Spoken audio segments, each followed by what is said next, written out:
ആദിയിൽ വചനമുണ്ടായിരുന്നു, വചനം ദൈവത്തോടു കൂടിയായിരുന്നു, വചനം ദൈവമായിരുന്നു. അവൻ ആദിയിൽ ദൈവത്തോടു കൂടിയായിരുന്നു. സമസ്തവും അവനിലൂടെ ഉണ്ടായി, ഒന്നും അവനെ കൂടാതെ ഉണ്ടായിട്ടില്ല. അവനിൽ ജീവനുണ്ടായിരുന്നു, ആ ജീവൻ മനുഷ്യരുടെ വെളിച്ചമായിരുന്നു. ആ വെളിച്ചം ഇരുളിൽ പ്രകാശിക്കുന്നു, അതിനെ കീഴടക്കുവാൻ ഇരുളിന് കഴിഞ്ഞില്ല. തൻ്റെ പ്രബോധനങ്ങളാൽ നമ്മെ ജ്ഞാനികളാക്കുന്ന സകലത്തിൻ്റെയും നാഥനായ ദൈവം വാഴ്ത്തപ്പെട്ടവനാകട്ടെ. ഞങ്ങളുടെ കർത്താവായ ദൈവമേ, അങ്ങയുടെ ജീവദായകവും ദൈവീകവുമായ തിരുവചനങ്ങളുടെ മധുരസ്വരം ശ്രവിക്കുന്നതിനും ഗ്രഹിക്കുന്നതിനും ഞങ്ങളുടെ ബുദ്ധിയെ പ്രകാശിപ്പിക്കണമേ. അങ്ങയുടെ വിശുദ്ധമായ പ്രബോധനത്താൽ ഞങ്ങളെ ജ്ഞാനികളാക്കണമേ. ഞങ്ങളുടെ ഇരുളടഞ്ഞ ജീവിതത്തെ അങ്ങയുടെ വചന വെളിച്ചത്താൽ പ്രകാശിപ്പിക്കണമേ. അങ്ങയുടെ വചനങ്ങളാൽ ഞങ്ങളുടെ മനസ്സിനെ ജ്വലിപ്പിക്കണമേ. ആമേൻ. ഒരു വർഷം കൊണ്ട് സമ്പൂർണ്ണ ബൈബിൾ വായന 201 ദിവസം. ദൈവാശ്രയത്തിൻ്റെ പ്രാധാന്യം. ഇന്നേ ദിവസം നമ്മൾ ഏശയ്യായുടെ പുസ്തകം 21-22 അധ്യായങ്ങൾ, നാഹും പ്രവാചകൻ്റെ പുസ്തകം 3 അധ്യായം, സുഭാഷിതങ്ങളുടെ പുസ്തകം 10 അധ്യായം 29 മുതൽ 32 വരെയുള്ള വചനങ്ങൾ എന്നിവ വായിക്കുന്നു. ബാബിലോണിൻ്റെയും അസീറിയയുടെയും പതനങ്ങളെക്കുറിച്ചുള്ള പ്രവചനങ്ങളാണ് ഇന്ന് നാം ശ്രവിക്കുന്നത്. നമ്മൾ ദൈവശക്തിയിൽ ആശ്രയിച്ചാൽ നമ്മെ ഞെരുക്കുകയും പീഡിപ്പിക്കുകയും ചെയ്യുന്ന എല്ലാ ശക്തികൾക്കും മീതെ ദൈവത്തിൻ്റെ കരം പ്രവർത്തിക്കും.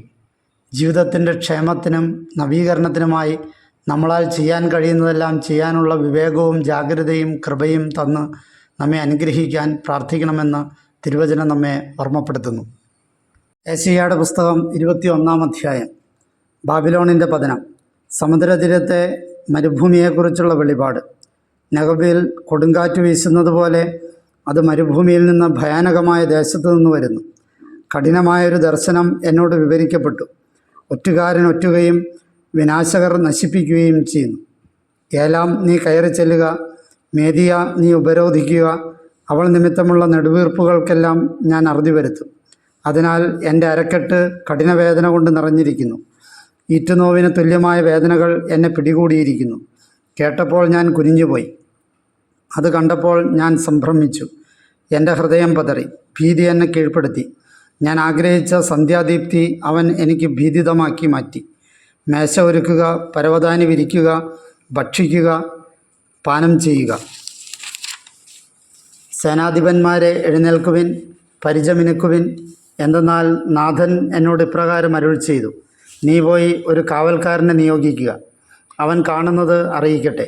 2 കുതിരകളുള്ള ഒരു രഥവും കഴുതയെ പൂട്ടിയ ഒരു രഥവും ഒട്ടകത്തിൻ്റെ ഒരു രഥവും കാണുമ്പോൾ അവൻ ജാഗ്രതയോടെ വളരെ ശുഷ്കാന്തിയോടെ ശ്രദ്ധിക്കണം. കാവൽഭടൻ വിളിച്ചു പറഞ്ഞു, കർത്താവേ, കാവൽ ഗോപുരത്തിൽ പകൽ സമയം ഞാൻ ഇടവിടാതെ കാവൽ നിന്നു. എൻ്റെ ജാഗ്രതയിൽ ഞാൻ എല്ലാ രാത്രികളിലും കാവൽ നിന്നു. ഇപ്പോൾ ഇതാ ഒരു ജോഡി കുതിരകൾ വീതമുള്ള രഥങ്ങൾ വരുന്നു. അപ്പോൾ അവൻ മറുപടിയായി പറഞ്ഞു, വീണു, ബാബിലോൺ വീണുപോയി. അവളുടെ ദേവന്മാരുടെ വിഗ്രഹങ്ങളെല്ലാം ഭൂമിയിൽ തകർന്നു കിടക്കുന്നു. ഞാൻ മെതിച്ചവനെ, എൻ്റെ മെതിക്കളത്തിൻ്റെ ഫലമേ, ഇസ്രായേലിൻ്റെ ദൈവമായ സൈന്യങ്ങളുടെ കർത്താവിൽ നിന്ന് ഞാൻ കേട്ടത് ഞാൻ നിങ്ങളോട് പ്രഖ്യാപിച്ചിരിക്കുന്നു. ഏദോം, അറേബ്യ, കേദാർ. ഏദോമിനെക്കുറിച്ചുള്ള വെളിപാട്. ഒരുവൻ സേറിൽ നിന്ന് എന്നോട് വിളിച്ചു ചോദിക്കുന്നു, കാവൽക്കാര, രാത്രിയുടെ എത്രാം യാമമായി? കാവൽക്കാര, രാത്രിയുടെ എത്രാം യാമമായി? കാവൽക്കാരൻ മറുപടി പറഞ്ഞു, പ്രഭാതം വന്നു, രാത്രിയും.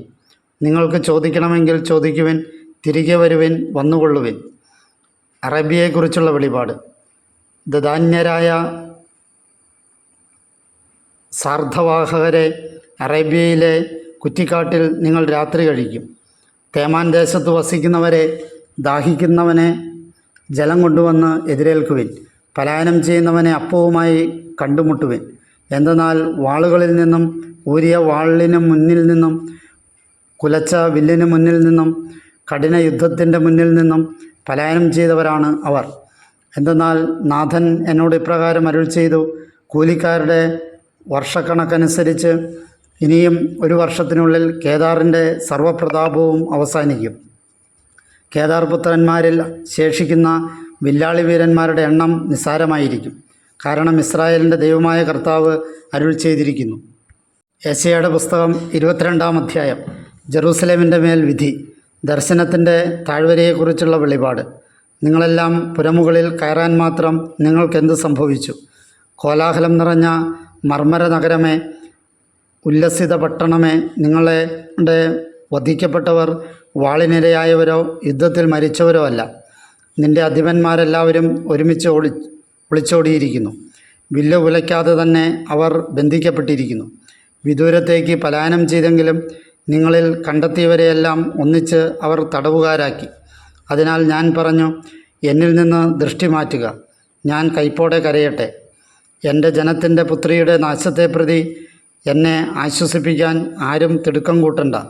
എന്തെന്നാൽ ദർശനത്തിൻ്റെ താഴ്വരയിൽ കോലാഹലത്തിൻ്റെയും പരാജയത്തിൻ്റെയും അധീനമാക്കലിൻ്റെയും സംഭ്രാന്തിയുടെയും സൈന്യങ്ങളുടെ ദൈവമായ നാഥൻ്റേതുമായ ദിനമാണിത്. മതിൽ തകർക്കപ്പെടുന്നു, പർവ്വതത്തിൽ നിലവിളി മുഴങ്ങുന്നു. രഥം, കാലാൾ, കുതിരക്കാർ എന്നിവയോടുകൂടെ ഏലാം മാവനാഴി അണിയുകയും കീർ പരിച പുറത്തെടുക്കുകയും ചെയ്യും. നിങ്ങളുടെ ശ്രേഷ്ഠമായ താഴ്വരകൾ രഥങ്ങൾ കൊണ്ട് നിറഞ്ഞു. കുതിരപ്പടയാളികൾ കവാടങ്ങളിൽ നിലയുറപ്പിച്ചു.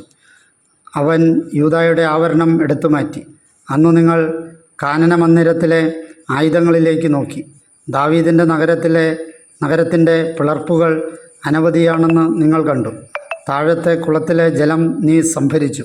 ജെറൂസലേമിലെ വീടുകൾ നിങ്ങൾ എണ്ണുകയും കോട്ടയുറപ്പിക്കാൻ വീടുകൾ പൊളിക്കുകയും ചെയ്തു. പഴയ കുളത്തിലെ ജലത്തിനായി ഇരുമതിലുകൾക്കുമിടയിലായി നിങ്ങളൊരു ജലസംഭരണി നിർമ്മിച്ചു. എന്നാൽ ഇത് നിർമ്മിച്ചവനെ നിങ്ങൾ വിലമതിച്ചില്ല. പണ്ടുതന്നെ അത് ഉണ്ടാക്കിയവനെ നിങ്ങൾ പരിഗണിച്ചില്ല. ശിരസ് മുണ്ഡനം ചെയ്യുന്നതിനും ചാക്കുടുക്കുന്നതിനും സൈന്യങ്ങളുടെ കർത്താവായ നാഥൻ അന്ന് കരച്ചിലും വിലാപവും ആഹ്വാനം ചെയ്തു. എന്നാൽ ഇതാ ആഹ്ലാദവും സന്തോഷവും, കാളയെ കൊല്ലലും ആടിനെ കശാപ്പു ചെയ്യലും ഇറച്ചി തീറ്റിയും വീഞ്ഞുകുടിയും.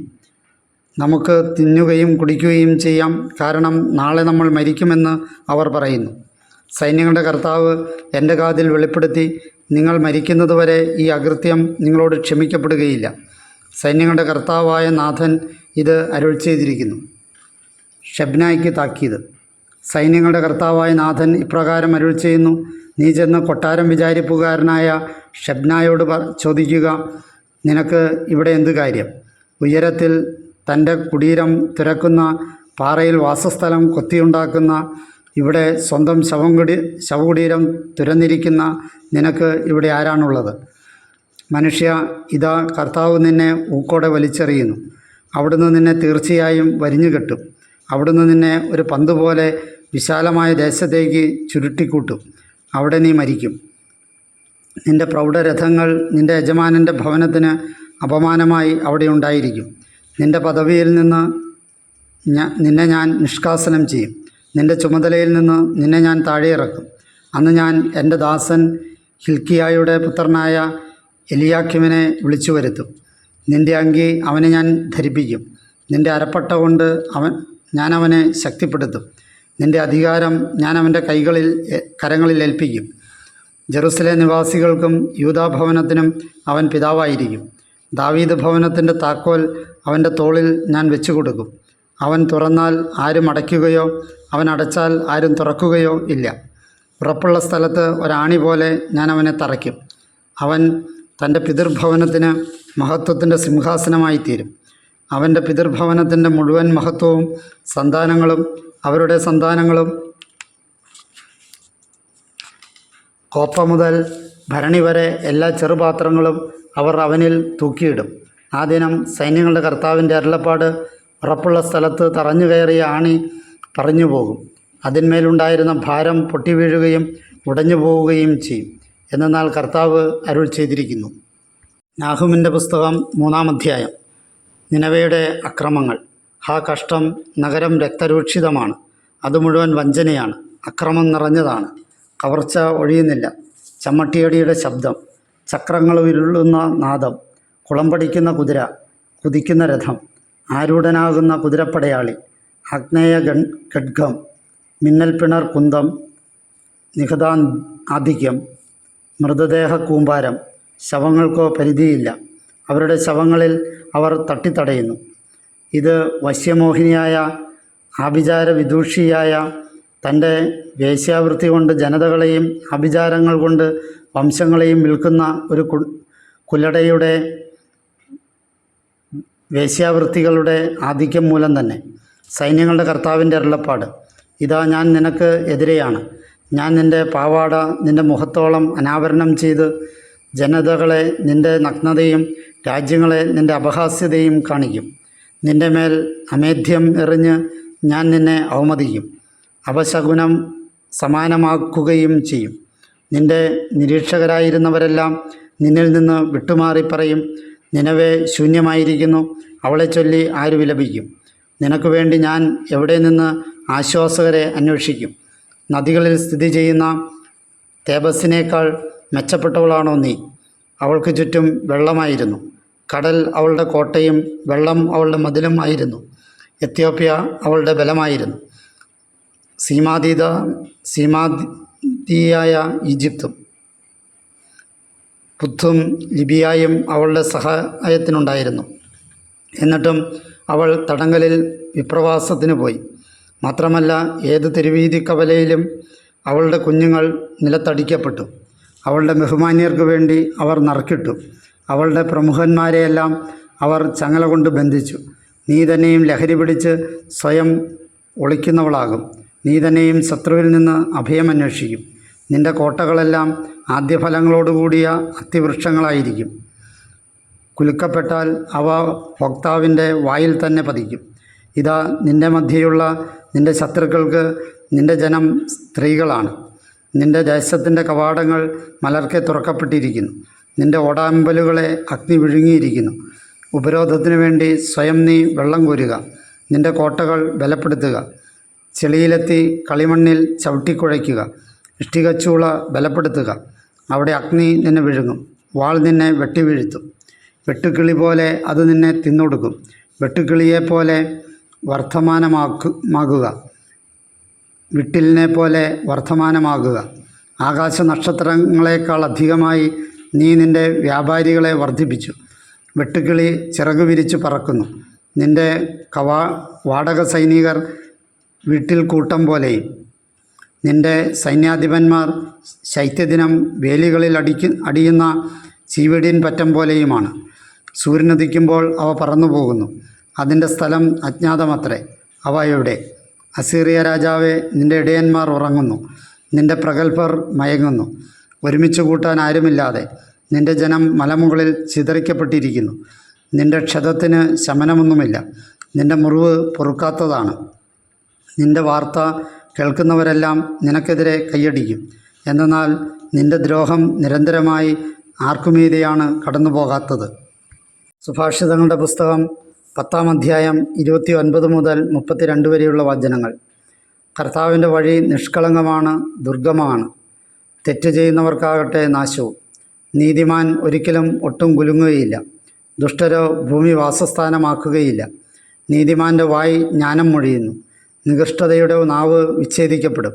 നീതിമാൻ്റെ അധരങ്ങൾ പ്രീതികരമായത് അറിയുന്നു, ദുഷ്ടരുടെ വായ് നികൃഷ്ടമായവയും.